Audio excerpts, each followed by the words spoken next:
One last question, Senator Reid, and we appreciate your time. I have to ask, Nevada, of course, is home to Area 51 and a host of other secretive federal military and nuclear sites. And you've been in the news in recent years for being privy to some of the most sensitive information the US has about alleged UFOs. I'm laughing here, but a serious question, you're smiling. Are we alone in the universe? Or are you privy to information that suggests that we have been visited? What about that little green man on your shoulder this morning? I mean, seriously, you have all this secret information. Can you tell us anything about what we know about life beyond the stars? It's something that I have been interested in. I talked to Senator Inoue from Hawaii, Senator Stevens from Alaska. Those that handle the dark money of the defense budget.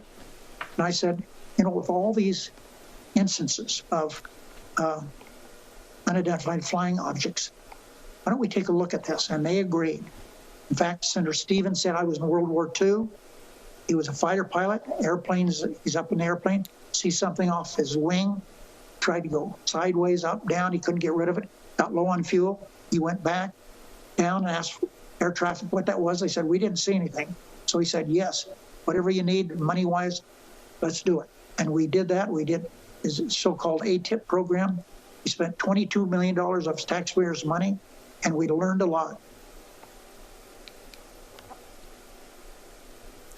Okay, that's a bit of a cliffhanger, Senator. You spent $22 million and learned a lot, but can you tell us the top line of what you learned? Is there life out there? Was that a UFO on his wing?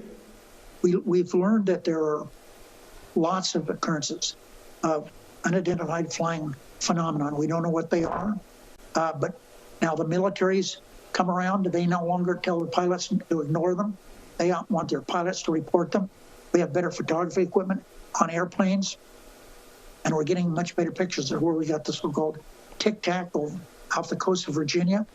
So we're learning a lot, and what we have learned is that we haven't had a dozen of these unidentified flying objects. We haven't had 100, but thousands of them, and that's all been identified. I don't know what they are, but I guarantee you that Russia, which is run by former head of the KGB, I bet they're looking into it.